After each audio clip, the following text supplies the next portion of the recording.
اور پھول نگر کی اس نگری میں اہل پنجاب کا یہ فقید المثال اجتماع، یہ تاریخی اجتماع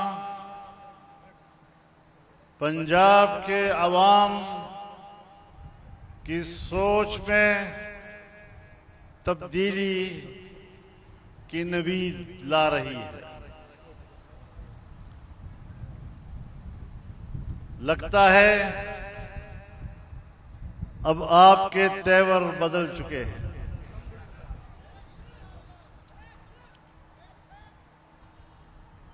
میرے محترم دوستو، آپ کو یہ معلوم ہونا چاہیے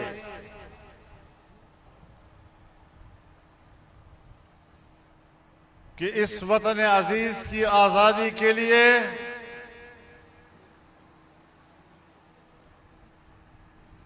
آپ کی پشت پر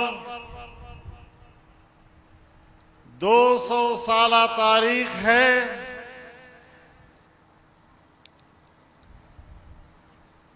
جب ہندوستان کو انگریزی حکومت سے آزادی دلانے کے لیے ہمارے اکابر نے اسے دارالحرب قرار دیا تھا، جہاد کا آغاز کیا تھا، ایک صدی تک بر صغیر میں علماء لڑتے رہے، بے سر و سامانی کے عالم میں لڑتے رہے، عالمی قوت کے خلاف لڑتے رہے، اپنی جدوجہد میں انہوں نے کوئی کمی نہیں چھوڑی۔ آنے والی نسلوں کو ایک پیغام دیا کہ آزادی کے لیے اپنے سر کٹوائے جا سکتے ہیں، آزادی کے لیے سولی قبول ہو سکتی ہے، آزادی کے لیے توپوں کے آگے کھڑے ہونا قبول ہو سکتا ہے، لیکن فرنگی کی غلامی کسی قیمت پر ہمارے لیے قابل قبول نہیں ہے۔ سنو، آپ ان اکابر کی اولاد ہیں، آپ کی یہ تاریخ ہے، غیرت و حمیت سے بھرپور آپ کا یہ نسب نامہ ہے، اور آج اپنے اکابر کا آپ کے اوپر قرض ہے کہ اپنی آزادی و حریت کے لیے میدان عمل میں ان کی آرزوؤں کو پورا کریں، ان کی روحوں کو تسلی اور سکون عطا کریں۔ جب تک بر صغیر کی قیادت، سیاسی قیادت علماء کے ہاتھ میں تھی، بر صغیر میں کوئی فساد نہیں تھا، نہ ہندو مسلمان کا فساد ہوا، نہ شیعہ سنی کا فساد ہوا، نہ دیوبندی بریلی کا فساد ہوا، لیکن جب انگریز کی گرفت مضبوط ہو گئی اور مسلمانوں کی قیادت انگریز کے وفاداروں کو منتقل ہوئی، ان کی نااہلی دیکھیے یا ان کی بدنیتی دیکھیے، کہ تب سے یہاں پر فرقہ وارانہ لڑائیاں ہو رہی ہیں، ہندو مسلمان فساد ہوتے رہے ہیں، شیعہ سنی فساد ہوتے رہے ہیں، یہاں پر پشتون بلوچ کے فساد ہوتے رہے، پشتون پنجابی کے فساد ہوتے رہے، سندھی مہاجر کے فساد ہوتے رہے، اور وہ خون جو ہم ایک دوسرے کا بہاتے رہے آج بھی تھمنے کا نام نہیں لے رہا۔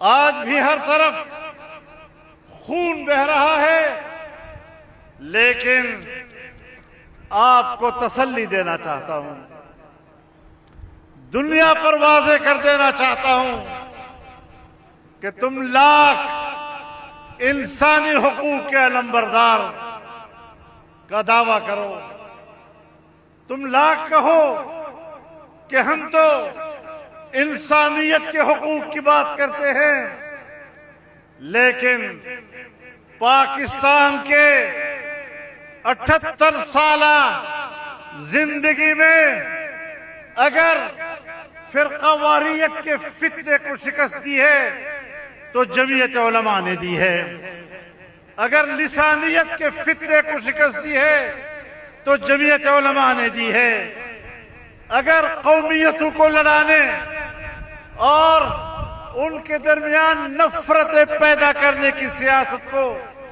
شکست دی ہے تو جمعیت علماء نے دی ہے، اور اگر کسی نے خون بہا کر مقاصد حاصل کرنے کی کوشش کی، خون ریزی کی سیاست کو اگر شکست دی ہے تو جمعیت علماء نے دی ہے، اور انشاءاللہ یہ پاکستان ہم امریکہ کے قبضے میں نہیں جانے دیں گے، ہم دوبارہ انگریز کے قبضے میں نہیں جانے دیں گے، ہم یورپ کے قبضے میں نہیں جانے دیں گے، ہم اسے آزاد ریاست دیکھنا چاہتے ہیں، ہم اسے خوشحال ریاست دیکھنا چاہتے ہیں۔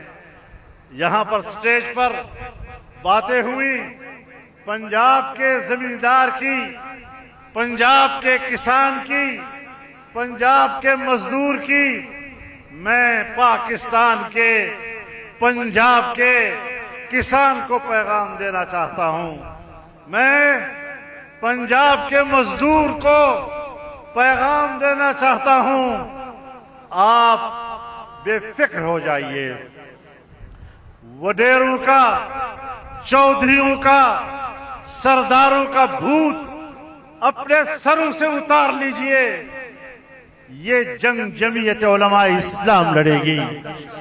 اگر تیرے گریبان میں کسی طاقتور کا ہاتھ پڑا، جمعیت علماء اس ہاتھ کو توڑ کر رکھ دے گی۔ اگر کسی جابر نے آپ کے گلے میں ہاتھ ڈالا، اس جابر کا ہاتھ توڑ دیا جائے گا۔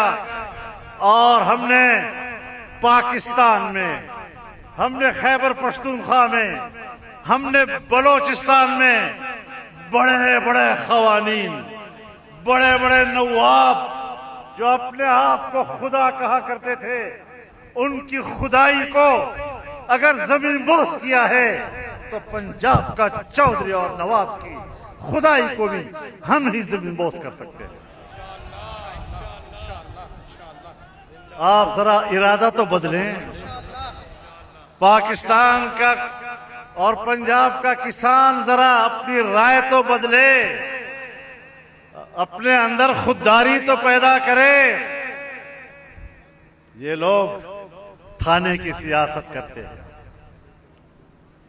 یہ لوگ پولیس سے مل کر تمہیں گرفتار کراتے ہیں، تھانوں میں پولیس کے ہاتھوں تمہاری تذلیل کرتے ہیں، اور پھر تذلیل کرنے کے بعد تھانے آ جاتے ہیں اور کہتے ہیں صحیح ہے تو ہمارا بندہ ہے، اس کو رہا کرو۔ بظاہر وہ آپ کا خیر خواہ بنتا ہے، لیکن آپ کی تذلیل کے پیچھے بھی اسی کی سازش اور اسی کی خواہش ہوا کرتی ہے. تو میرے محترم دوستو، ندیم صاحب سپیکر کو ذرا دیکھیں، پیچھے آواز نہیں ہے.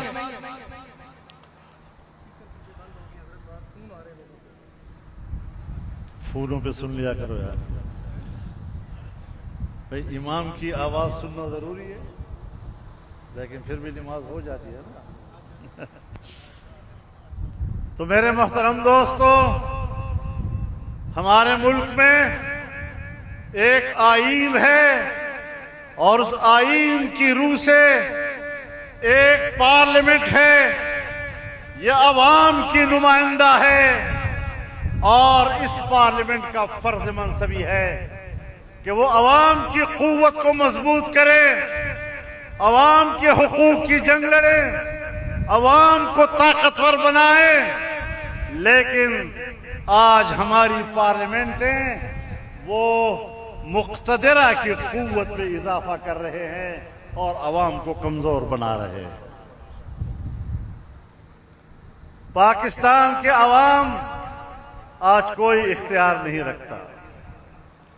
پاکستان کے عوام ووٹ ڈالتا ہے، لیکن عوام کا ووٹ منظر عام پر نہیں آتا، پتہ نہیں کہاں غائب ہو جاتا ہے. گلگت میں الیکشن ہوا اور ایک پولنگ اسٹیشن پر جہاں جمعیت علماء کے بارے میں کہا جاتا ہے کہ جیت رہا تھا، اس کے بکسے دریا میں ڈال دیے گئے. اب بتاؤ دریا میں بکسے کہاں ڈھونڈیں؟ ووٹ کہاں سے گنے؟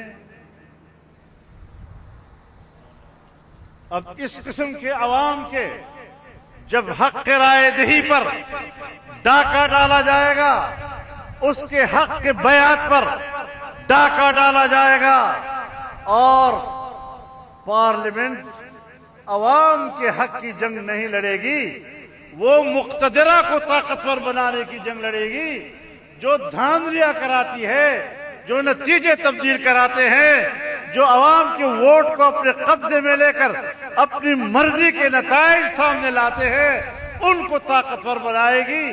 تو پھر یہی انداز ہوگا کہ نہ آپ کو گندم ملے گا اور نہ آپ کو چاول ملے گا. پھر بھوک اور افلاس کے علاوہ آپ کے پاس کچھ نہیں ہوگا.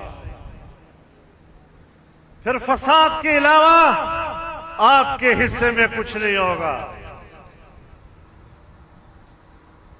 میرے محترم دوستو، یہ بڑے اہل لوگ ہیں، حکومتیں کر رہے ہیں.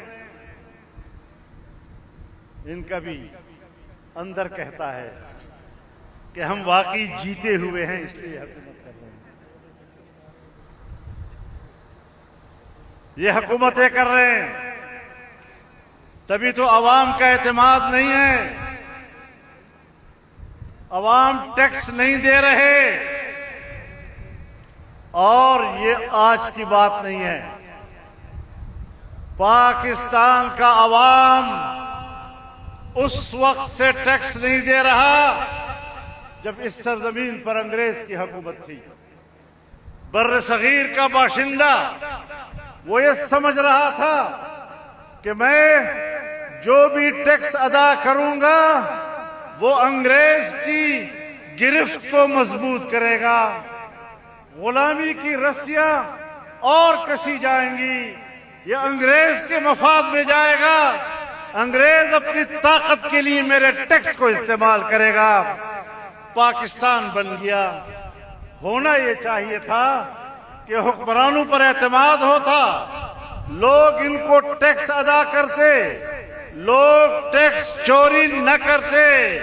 78 سال ہو گئے ہمارے ملک کے حکمران عوام کے اندر اعتماد بحال نہیں کر سکے، اور آج بھی پاکستان کا شہری ان حکمرانوں کو ٹیکس دینے کے لیے اس لیے تیار نہیں کہ ان کو پتہ ہے کہ میرا ٹیکس میری فلاح و بہبود پر خرچ نہیں ہوگا، بلکہ میرا ٹیکس IMF کے پاس جائے گا، FATF کے پاس جائے گا، ورلڈ بینک میں جائے گا، بیرونی قرضوں کے لیے استعمال ہوگا، امریکی مفادات کے لیے استعمال ہوگا، یورپ کے مفادات کے لیے استعمال ہوگا. عالمی مالیاتی اداروں کے مفاد کے لیے استعمال ہوگا۔ جب پاکستان کا شہری یہ سمجھے گا کہ میرا پیسہ، میرا ٹیکس وہ میرے مفاد کے لیے استعمال نہیں ہو رہا، وہ کیوں کر آپ کو ٹیکس ادا کرے گا؟ پھر گلہ کرتے ہو کہ لوگ ٹیکس نہیں دے رہے۔ ہمارے ملک کی آبادی بڑھ گئی ہے، لیکن آج مہنگائی کا کیا صورتحال ہے؟ پیٹرول کہاں پہنچ گیا ہے؟ بجلی کی قیمت کیا ہے؟ ہندوستان میں بھی بجلی لوگ لیتے ہیں، بنگلہ دیش میں بھی، چائنا میں بھی، افغانستان میں بھی، ایران میں بھی، انڈونیشیا میں بھی، ملائیشیا میں بھی، پورے خطے میں بجلی کی قیمت نہیں بڑھ رہی، تو پاکستان کی سرزمین پر بجلی مہنگی عوام کو کیوں دی جا رہی ہے؟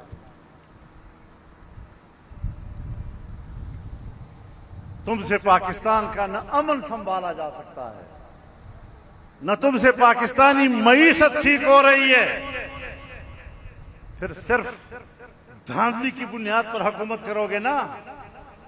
ویسے تو آپ عوام میں نہیں ہیں، پھر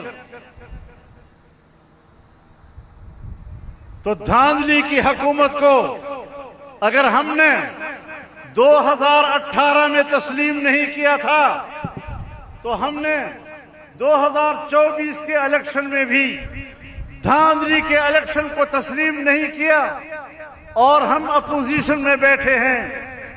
بظاہر پارلیمنٹ میں ہم تھوڑی تعداد رکھتے ہیں، لیکن پورے ملک کے میدانوں پر اپوزیشن جمعیت علماء کر رہی ہے، اور پاکستان کے میدانوں کی سیاست پر جمعیت علماء چھائی ہوئی ہے۔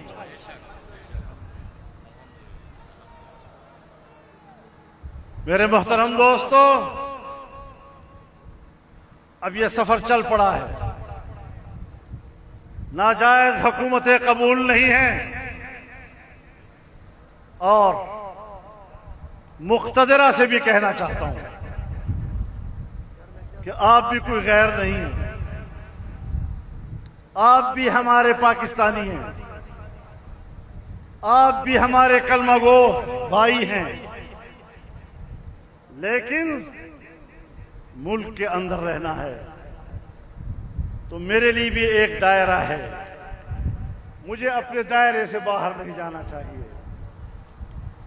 پارلیمنٹ کا بھی ایک دائرہ ہے، ہر محکمے کا ایک دائرہ اختیار ہے، اسی طرح فوج کا بھی ایک دائرہ اختیار ہے، فوج کی بھی ایک ذمہ داری ہے۔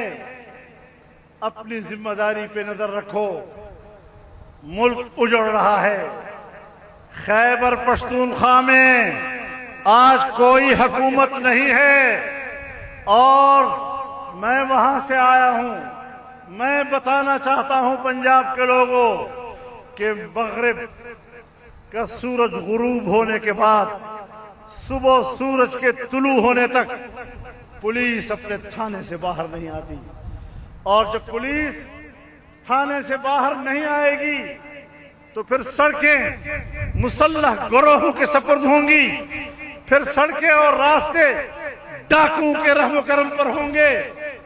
آپ کی حاکمیت کو میں اپنے صوبے میں جانتا ہوں، تمہاری کوئی حکومت نہیں ہے، تم صرف دارالحکومتوں میں اپنے بڑے بڑے بنگلوں کے اندر بیٹھے ہوئے ہو، ٹانگ پہ ٹانگ ڈال کر سمجھتے ہو کہ ہم حکمران ہیں۔ کم از کم میرے صوبے میں تمہاری کوئی حکومت نہیں ہے۔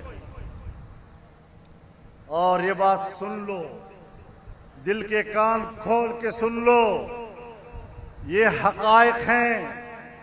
میں کوئی سٹیج پر خطابت نہیں دکھا رہا ہوں۔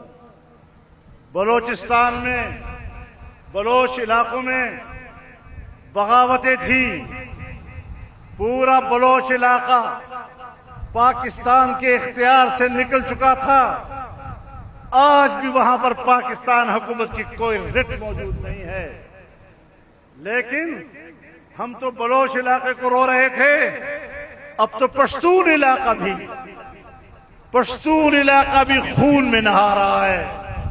پشتون علاقے میں ہم نے 2-3 دن کے اندر 50 سے زیادہ لاشیں وصول کی ہیں. ہم نے بازاروں میں ایک ہی کام کیا کہ اپنے پیاروں کے لیے کفن خرید سکیں. ہم نے صرف ایک ہی کام کیا کہ اپنے پیاروں کے جنازے پڑھ سکیں. یہ کیا پاکستان کی عوام کی قسمت میں ہے کہ ہم نے یہاں پر خون دے کر وقت گزارنا ہے. نہ میرا بچہ اسکول پڑھنے کے لیے گھر سے باہر نکل سکتا ہے، نہ میرے صوبے کا غریب انسان روزی مزدوری کے لیے گھر سے باہر جا سکتا ہے. اور اگر گھر سے باہر نکلتا ہے وہ اپنے آپ کو محفوظ نہیں سمجھتا. پھر کہتے ہیں ہمارے جوان بھی تو شہید ہو رہے ہیں. او بابا، تیرے جوانوں نے پیٹی اسی لیے باندھی ہے، تنخواہ اسی کے لے رہے ہیں کہ اس نے ملک کی سلامتی کے لیے لڑنا ہے. تم اپنے خون کا میرے اوپر کیا احسان ڈالتے ہو؟ تم میرے خون پسینے کے ٹیکس سے اسی بات کی نہیں تو تنخواہ لے رہے ہو، لیکن ہمیں کہتے ہو کہ تم لشکر نکالو، تم اسلحہ لے کر مسلح گروہوں کے خلاف لڑو. میں نے کوئی تنخواہ نہیں لی، میں کوئی لشکر نہیں بناؤں گا. تم چلے جاؤ گے، تم میری سرزمین کو آنے والی نسلوں تک ذاتی دشمنیوں کی طرف دھکیل رہے ہو، ہمیشہ کے لیے قتل و غارت گری کی طرف دھکیل رہے ہو. یہ سیاست کسی اور کو سمجھاؤ، یہ ہمیں مت سمجھایا کرو. آپ نے اگر سیاست کرنی ہے تو وردی اتار کر آئیے، الیکشن میں حصہ لیجئے، پتہ چل جائے گا کہ وردی والے کو لوگ کیا ووٹ دیتے ہیں. یہ آپ کا اختیار ہے کہ آپ جس کو چاہیں گے حکومت دیں گے اور جس سے چاہیں گے حکومتیں چھین لیں گے. اور پھر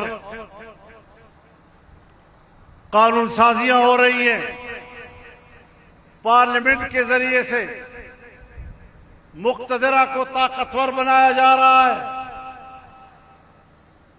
اور پنجاب میں ایک نیا قانون آ رہا ہے یا آ چکا ہے،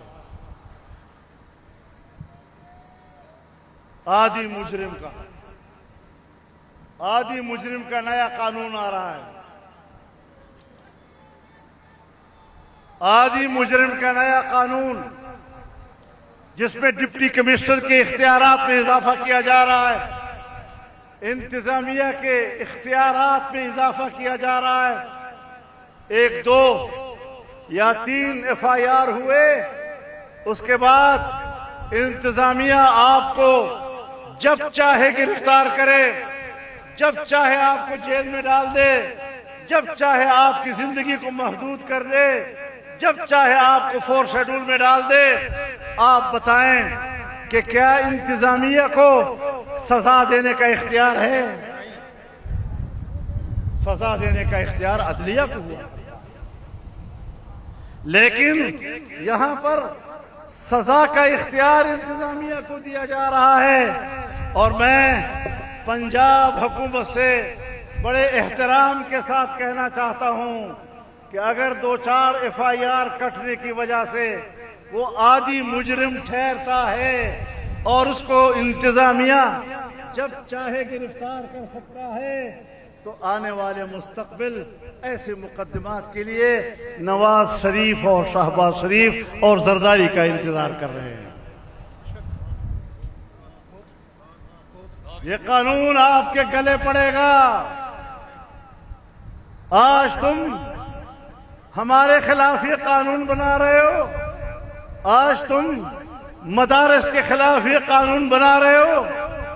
تم نے یہاں نیشنل ایکشن پلان کے نام سے ایک پالیسی بنائی اور اس پالیسی میں آپ نے دینی مدارس اور مساجد اور مذہبی طبقے کو نشانہ بنایا کہ ان کی نگرانی کی جائے تشدد کے راستے سے ان کو روکا جائے.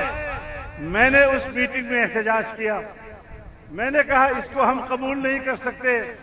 یہ ایک امتیازی قانون ہے جو مذہبی لوگوں کے خلاف ہے. لیکن ہمارے جن سیاسی پارٹیوں نے اس نیشنل ایکشن پلان کا ڈرافٹ بنایا، اس کا مسودہ تیار کیا اور اس اجلاس سے منظور کیا، آپ کو شاید مطالعہ نہیں ہے، آپ پوچھتے بھی نہیں ہیں. اسی نیشنل ایکشن پلان کی زد میں وہی پارٹیاں آئیں، وہی پارٹیاں جلوں میں گئیں، انہی پارٹیوں کی حکومت ختم کی. میں نے کہا اللہ کے فیصلے کچھ اور ہوتے ہیں. تم نے نیشنل ایکشن پلان میں کہا لکھا کہ صوبہ خیبر پختونخوا میں آپریشن کیا جائیں، طاقت کا استعمال کیا جائے، دہشت گردی کا خاتمہ کیا جائے. لیکن تم نے بلوچستان کے بارے میں کہا کہ وہاں پر پرتشدد واقعات کو روکنے اور ایسی تنظیموں کا راستہ روکنے کے لیے بلوچستان کو حقوق دے دو، بلوچستان میں ترقیاتی کام شروع کر دو. وہاں پر جب آپ خوشحالی لائیں گے تو یہ لوگ خود بخود اپنی تحریک چھوڑ جائیں گے. ہم نے اس کی مخالفت نہیں کی، ہم نے بلوچستان کے حقوق کی تائید کی. لیکن نتیجہ کیا نکلا؟ تم نے تو ایکشن پلان پاس کر لیا. اب بتاؤ تم نے بلوچستان میں کوئی ترقی کی؟ اگر ترقی کی تو وہاں کوئی اثر ہوا؟ وہاں پر جتھے بنے، مسلح جتھے بنے. تمہارا مغرب بھی روکا ہوا ہے، تمہارا مشرق بھی روکا ہوا ہے، ہر طرف سے تم محصور ہو. پشتون علاقے کے پہاڑوں پر وہ چھا گئے ہیں، خیبر پختونخوا کے پہاڑوں پر اور اس کے صحراؤں پر یہی لوگ چھائے ہوئے ہیں.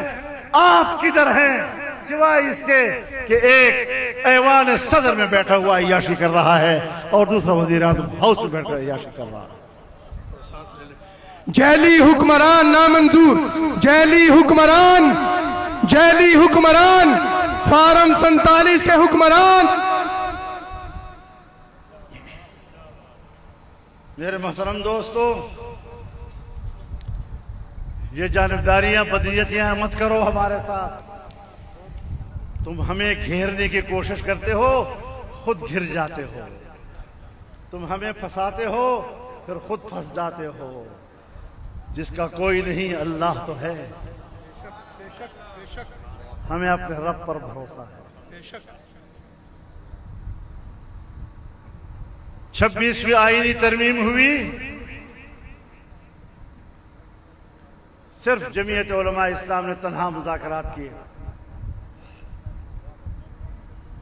پاکستان تحریک انصاف کو ہم نے مسلسل رابطے میں رکھا، لمحے لمحے کے پیش رفت سے ان کو آگاہ کرتے رہے. اپوزیشن اور حکومت دونوں جمعیت علماء کے رابطے میں رہے.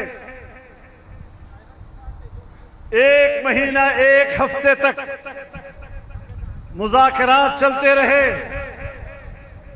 ہم نے اپنے 10-11 لوگوں کی طاقت سے اس حکومت کو اس قانون کے 34 شقوں سے دستبردار کرایا. 34 شقوں سے ہم نے ان کو دستبردار کرایا اور صرف 22 شقوں پر ان کو آنا پڑا کہ بس اسی کو منظور کرتے ہیں. ہم نے کہا نہیں، اب ہماری چلے گی، اب ہماری چلے گی. آپ کو آنا ہوگا اس بات پر کہ پاکستان میں 1 جنوری 2028 سے ملک کے اندر سود ختم تسلیم کرنا ہوگا. اور الحمدللہ ہم نے منوایا. اسی 26ویں آئینی ترمیم نے ہم نے منوایا. اسلامی نظریاتی کونسل کی سفارشات اسمبلی میں آتے تھے، سفارش پیش ہو جاتی تھی، پتہ نہیں کس کمرے میں جا کر اس کے ملبے پڑے ہوئے ہوں گے. ہم نے آئینی ترمیم کرائی، کہ نہیں صرف پیش ہونا کافی نہیں ہے، ان سفارشات کو بحث کے لیے ایوان میں پیش کرو. اور ہم نے منوا لیا ان سے. اس وقت آئینی طور پر حکومت پابند ہے کہ وہ اسلامی نظریاتی کونسل کی سفارشات کو صرف پیش نہیں کرے گی، بحث کے لیے ایوان میں پیش کرے گی. 1.5 سال ہو گیا ہے، اس وقت تک انہوں نے ایک سفارش بھی مباحثے کے لیے ایوان میں پیش نہیں کی. یہ ہے ان کی نیکی. اسی بدنیتیوں سے وہ مار کھا رہے ہیں. تو جب اللہ تمہیں مار رہا ہے اور تم اپنی جال میں خود پھنستے جا رہے ہو تو پھر مجھے تمہاری کیا فکر؟ میں نے تو صرف اللہ کی طرف رجوع کرنا ہے. اور اس نے ہمیں سرخرو کیا. جس محاذ پر ہم گئے ہیں اللہ نے ہمیں سرخرو کیا. وفاقی شرعی عدالت کا بینچ اور وفاقی شرعی عدالت کے بینچ کا جج اپنے بینچ کا چیف جسٹس نہیں بن سکتا تھا. ہم نے ترمیم کرائی کہ اسلام کے شریعت بینچ کا اپنا جج اس کا چیف جسٹس بنے گا.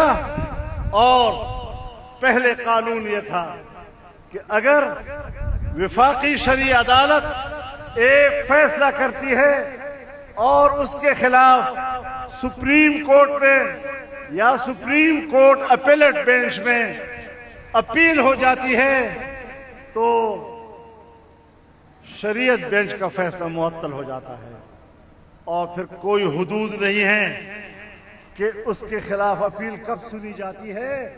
ہم نے آئینی ترمیم کرائی اور اس میں لکھ دیا آئین میں کہ سپریم کورٹ یا اپیلیٹ بینچ وہ اس اپیل کو جو شریعت کورٹ کے فیصلے کے خلاف دائر ہوئی ہے 1 سال کے اندر اندر فیصلہ دے گی، اور اگر نہ دے سکی تو شریعت کورٹ کا فیصلہ خود بخود مؤثر ہو جائے گا. چھوٹی سی تعداد کے ساتھ حالات آتے ہیں، اللہ حالات بناتا ہے، اور ہم نے یہ کامیابیاں حاصل کی. اور اس حوالے سے دینی مدارس کی رجسٹریشن کا مسئلہ آیا تو دینی مدارس کے رجسٹریشن کا مسئلہ بھی حل ہو گیا. 1860 کی سوسائٹی ایکٹ کے تحت اس کی رجسٹریشن کا قانون پاس ہو گیا. آج بھی 1860 کی سوسائٹی ایکٹ کے تحت ہمارے مدارس کے رجسٹریشن میں رکاوٹیں ڈالی جا رہی ہیں، اور انتظامیہ رکاوٹ ڈالتی ہے، ڈپٹی کمشنر رکاوٹ ڈالتا ہے، مقامی انتظامیہ رکاوٹ ڈالتی ہے.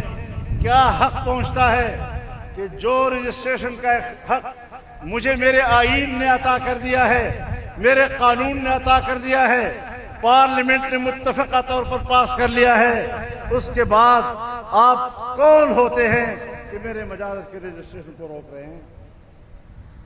سو مدارس تو بھی احتجاج کریں گے. یہ تو دہشت گردی پیدا کرنے والے ادارے ہیں. تو وہ بھی تو دینی مدرسے ہیں جو آپ کے ہیں.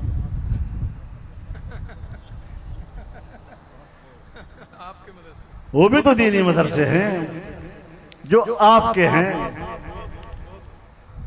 ان کے لیے تحفظات کیوں نہیں؟ اور اگر تمام مکاتب فکر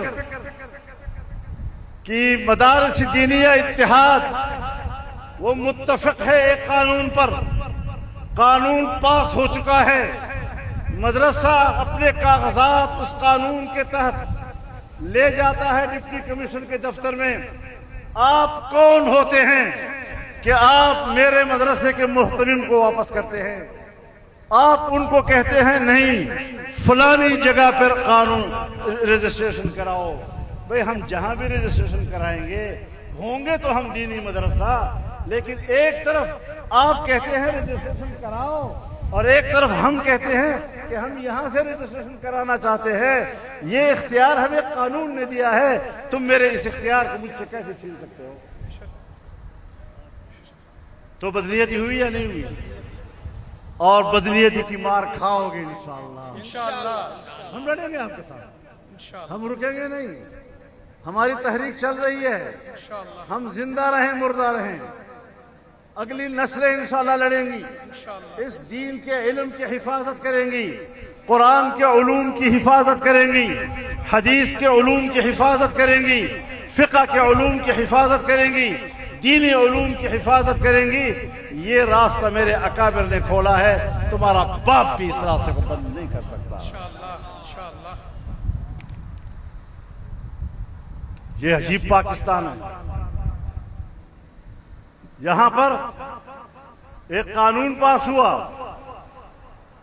18 سال سے کم عمر کا کوئی جوان نکاح نہیں کر سکے۔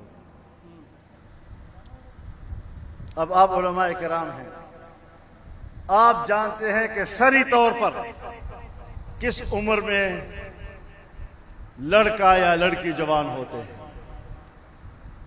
اور جب جوان ہو جاتے ہیں تو ان کو باہمی طور پر نکاح کرنے کا حق حاصل ہو جاتا ہے۔ لیکن یہاں قانون بنایا گیا کہ 18 سال سے کم عمر کا نکاح نہیں ہوگا۔ بھائی نہ کرو، ہر گھر کے اپنے حالات ہوتے ہیں، میں بھی بچوں کا باپ ہوں، بیٹیوں کا بھی باپ ہوں، بیٹوں کا بھی باپ ہوں۔ میرے بیٹے اور میری بیٹی کی فکر تمہیں زیادہ ہے یا مجھے زیادہ ہوگی؟ بہت خوب، بہت خوب۔ کب کس عمر میں رشتہ ملتا ہے، کس عمر میں ازدواجی تعلق بنتا ہے، یہ تو ہر گھر کے اپنے حالات ہوتے ہیں۔ آپ مجھ پہ جبر کر رہے ہیں کہ آپ نے 18 سال سے اگر کم عمر میں نکاح کیا اور یہ نوجوان لڑکا اور لڑکی اکٹھے ہوئے تو اس کو زنا بالجبر تصور کیا جائے گا۔ لعنت ہو تمہارے اس تصور پر، لعنت ہو تمہارے اس انسانی حقوق کے تصور پر۔ یہ سوچ ہے جو تمہاری ہے؟ مسلمان کلمہ گو ہو کر تمہیں شرم نہیں آتی ایسی بات کرتے ہوئے؟ اور مشرف کے زمانے میں ایک آئینی ترمیم ہوئی تھی حقوق نسواں کے نام سے، اس میں زنا بالرضا کے لیے سہولتیں مہیا کی گئی۔ میں نے کہا یہ عجیب پاکستان ہے، یہ عجیب اسلامی جمہوریہ پاکستان ہے کہ جس میں زنا کے لیے سہولتیں مہیا کی جا رہی ہیں اور جائز نکاح کے لیے مشکلات پیدا کی جا رہی ہیں۔ میری بات سمجھ میں آ رہی ہے یا نہیں؟ یہ وہ جنگ ہے جو ہم پاکستان میں لڑ رہے ہیں۔ کیا اس لیے پاکستان بنا تھا؟ کیا اس لیے اسلام کا نعرہ لگایا گیا تھا؟ کیا اس لیے بر صغیر کے 10 کروڑ مسلمانوں نے قربانیاں دی تھی؟ کیا اس دن کے لیے میری بہنوں نے اور میرے بیٹیوں نے اپنے عزتیں قربان کر کے یہ وطن حاصل کیا تھا؟ تمہیں ان کی عزتوں سے حیا نہیں آئی، تمہیں ان جوانوں کے خون سے حیا نہیں آئی جس نے اس ملک کے لیے قربانیاں دی، جانیں دی، آزادی کے لیے سولی کے پھندے چومے۔ اور ایک انگریز لکھتا ہے کہ ہم نے ایک ایک عالم دین سے تنہا پوچھا کہ تم صرف زبانی کہہ دو کہ تحریک آزادی سے میرا کوئی تعلق نہیں تھا، ہم آپ کی سزا ابھی معاف کرتے ہیں۔ کہتا ہے 50,000 علماء کو ہم نے توپ سے اڑا دیا، ایک بھی اس بات کے لیے تیار نہیں ہوا کہ وہ یہ کہہ دے کہ میرا آزادی کی تحریک سے تعلق نہیں تھا۔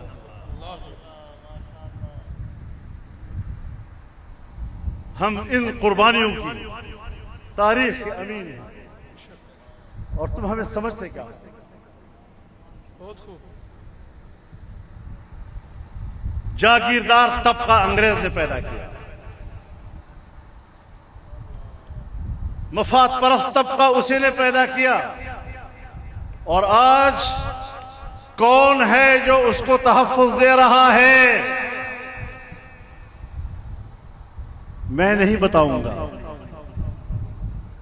جو طاقت اسی جاگیردار اور اسی سرمایہ دار طبقے کے جبر کو تحفظ دے رہا ہے، اس کے اقتدار کو تحفظ دے رہا ہے، میں نہیں کہوں گا، خود سمجھ لو کہ انگریز کا یہاں پر نائب کون ہے اور اس کا جانشین کون۔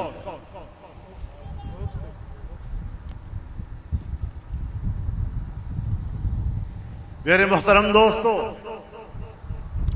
اپنے ملک کا تو یہ حال ہے، انڈیا کے ساتھ پوری سرحد بند، افغانستان کے ساتھ پوری سرحد بند، مغربی سرحدیں بھی بند، مشرقی سرحدیں بھی بند، ایران ایسے حالات میں کہ وہ نہ اچھے کا نہ برے کا، چائنا اپنا اعتماد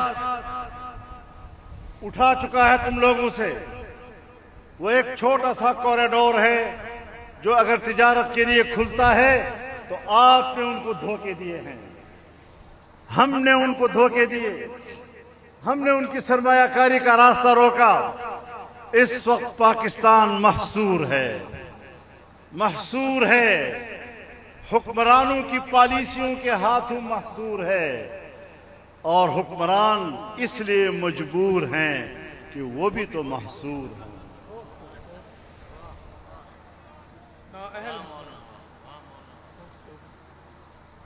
ہم حکمرانوں کی مجبوری کو جانتے ہیں، لیکن یہ کوئی بھی نوزائیدہ نہیں ہے۔ یہ جتنے اس وقت فیصلہ کن لوگ ہیں، فیصلہ کن قوتیں ہیں، وہ عاقل و بالغ ہیں، سمجھدار ہیں، لیکن ان کے اندر آزادی و حریت کی رمق نہیں ہے، وہ غلامانہ ذہنیت کے حامل ہیں، اور وہ کسی طاقتور ملک کے لیے پروکسی کی جنگ لڑ رہے ہیں، اپنی جنگ نہیں لڑ رہے ہیں۔ اگر تم افغانستان پر اعتراضات کرتے ہو، افغانستان سے مجھے بھی شکایت ہے، لیکن کچھ معاملات ہوتے ہیں جو طاقت سے حل نہیں ہوا کرتے، وہ سفارتی عمل سے حل ہوا کرتے ہیں، ڈپلومیسی سے حل ہوا کرتے ہیں۔ میں الیکشن سے پہلے گیا، جمعیت علماء کا موقر وفد لے کر ایک ہفتے میں تمام معاملات حل کر کے آ گیا۔ یہاں میں نے رپورٹ کیا، میری داد تحسین کی گئی کہ آپ نے زبردست کامیابی حاصل کی، لیکن پھر الیکشن میں اسی جماعت کو نشانہ بنایا گیا۔ یہ ہے ان کی رواداریوں کا صلہ کہ ہم ملک کے لیے کیا کرنا چاہتے ہیں، ہم ملک کو کس طرح مشکلات سے نکالنا چاہتے ہیں۔ شاید آپ نوجوانوں کو یاد نہ ہو، 2003 میں جب مشرف کی حکومت تھی، ہندوستان پاکستان کے تعلقات اس حد تک کشیدہ ہو گئے کہ ہماری زمینی رابطے ختم، ہمارے فضائی رابطے ختم، ہمارے فضائیں ان کی پروازوں کے لیے اور ان کی فضائیں ہمارے پروازوں کے لیے بند۔ وہاں کا ہمارا ہائی کمیشن، یہاں ان کا ہائی کمیشن، ایک سٹینوگرافر چلایا کرتا تھا، مکمل خالی ہو گئے۔ اس وقت جمعیت علماء کا وفد گیا، 4 ارکان پر مشتمل ہمارا وفد گیا، میں ساتھ تھا، ہم نے وہاں 10 دن گزارے، تمام پارٹیوں سے ہم نے بات کی، اور 10 دن کے بعد واپس ہوئے، 4-5 مہینوں کے بعد تعلقات بحال کر دیا۔ یہ جمعیت علماء کی کارکردگی۔ جب امریکہ نے تمہارے اوپر پابندی لگائی کہ ہم فوجی امداد اب پاکستان کو نہیں دیں گے، تو میں خارجہ امور کا چیئرمین تھا، میں نے نیو یارک میں نہیں بلکہ واشنگٹن میں امریکی وزارت خارجہ کے ساتھ بات کی۔ پاکستان کی سفیر اس وقت موجود تھی، خاتون، ہماری میٹنگ میں میرا ترجمہ وہی کیا کرتی تھی۔ ایک میٹنگ کے اندر ہم نے ان سے وہ قانون واپس لینے پر آمادہ کر دیا ان کو، اور کہا کہ یہ قانون ہم ختم کریں۔ تم تو ہر چیز میں اپنا مفاد ڈھونڈتے ہو۔ امریکی میرے پاس آئے اور کہا ہم پاکستان میں سرمایہ کاری کرنا چاہتے ہیں، معدنی ذخائر. ہم نے کہا کہ سرمایہ کاری سے بے نیاز تو خود امریکہ بھی نہیں, سرمایہ کاری سے بے نیاز تو روس بھی نہیں ہے, چائنا بھی نہیں ہے. ملٹی نیشنل کمپنیاں پوری دنیا میں کام کرتی ہیں, پیسہ لگاتی ہیں. اگر پاکستان میں کوئی سرمایہ کاری کرے گا ہم کیوں روکیں گے کسی کو؟ لیکن سرمایہ کاری کے لیے بین الاقوامی قوانین اور ضوابط ہیں. پاکستان کا اور آپ کا کھلا معاہدہ ہونا چاہیے, عوام سے خفیہ مت رکھو. پھر جس علاقے میں معدنی ذخائر پیدا ہوتے ہیں وہاں کے مقامی آبادی کے حقوق کا تحفظ کرنا یہ آپ کی بھی ذمہ داری ہوگی, پاکستان گورنمنٹ کی بھی ذمہ داری ہوگی. اور یہ اصول ہے. بظاہر تو وہ مان گئے, لیکن آج قبائلی پہاڑوں میں اگر کوئی جنگ ہے تو وہ اسی بنیاد پر ہو رہی ہے کہ پاکستان کے معدنی ذخائر کو بیچا جا رہا ہے اور مقامی آبادی کو بے اختیار کر کے اس سے ان کا اختیار چھین کر وہ سمجھتے ہیں کہ ہم خود ہی کاروبار کر سکتے ہیں. نہیں, یہ پاکستان کے بچوں کی ملکیت ہے, یہ ان علاقے کے بچوں کی ملکیت ہے. بلوچستان کے عوام اور ان کے بچے وہاں کے وسائل کے مالک ہیں. خیبر پختونخوا کے عوام اور ان کے بچے وہاں کے وسائل کے مالک ہیں. پنجاب اور پنجاب کے عوام اور ان کے بچے پنجاب کے وسائل کے مالک ہیں. سندھ کے عوام وہاں کے وسائل کے مالک ہیں. کسی کا کوئی مائی کا لال ان کے حقوق پر ڈاکہ نہیں ڈال سکتا, اور اگر ڈالا جائے گا تو پھر یہی بے چینیاں آئیں گی جو آج وہاں سندھ میں ہیں, وہی بے چینیاں جو آج بلوچستان میں ہیں, وہی بے چینیاں جو خیبر پختونخوا میں ہیں, اور یہی بے چینیاں کل پنجاب میں اتر سکتی ہیں. ہم پاکستان کو ایک پرامن ملک دیکھنا چاہتے ہیں. ہم پاکستان کو محبت اور اخوت دینا چاہتے ہیں. جمعیت علماء نے نفرتوں کی سیاست کے ساتھ مقابلہ کیا ہے, فرقہ وارانہ نفرتوں کے ساتھ, لسانی نفرتوں کے ساتھ, علاقائی نفرتوں کے ساتھ, قومی نفرتوں کے ساتھ ہم نے لڑائی لڑی ہے اور الحمدللہ ہم کامیاب ہوئے ہیں. آج بھی یہ جنگ جمعیت لڑ رہی ہے میدان میں. اگر ہماری فوج سمجھتی ہے کہ ہم جنگ لڑ رہے ہیں, ہاں آپ لڑ رہے ہوں گے پہاڑوں میں, لیکن میدانوں میں اگر نظر آ رہی ہے تو جمعیت علماء نظر آ رہی ہے, جو عوام کے اندر خود اعتمادی پیدا کر رہی ہے. اس ملک کو بچانے کے لیے ایک کشمیر رہ گیا تھا کہ جو پرامن تھا, آج وہ کشمیر ابل رہا ہے.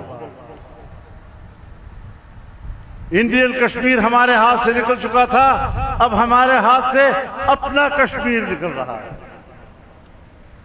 اور جب فاٹا کو ضم کیا جا رہا تھا صوبے میں تو ہم چیخ رہے تھے کہ بھائی یہ غلطی مت کرو, ابھی اس طرح کے حالات نہیں ہیں, ابھی انضمام مت کرو. اگر تم نے انضمام کیا اور فاٹا کے عوام سے پوچھا نہیں تو یاد رکھو ہندوستان کشمیر کو ہڑپ کر لے گا.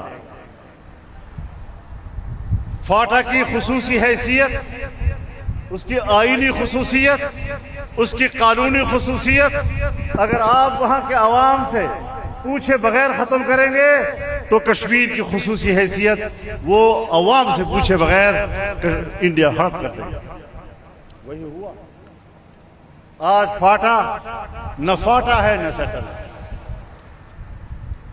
آج وہی لوگ جو کل فاٹا کے انضمام کی تحریک چلا رہے تھے اور آگے بڑھ کر کہتے تھے کہ فاٹا کے عوام کا مفاد صوبے کے ساتھ انضمام میں ہے, آج وہی آل پارٹیز کانفرنس بلا رہے ہیں کہ آئیں سوچیں, ہم سے تو ٹیکس لیے جا رہے ہیں, ہم سے تو وعدے کچھ اور ہوئے تھے اور ہوا کچھ اور ہمارے ساتھ.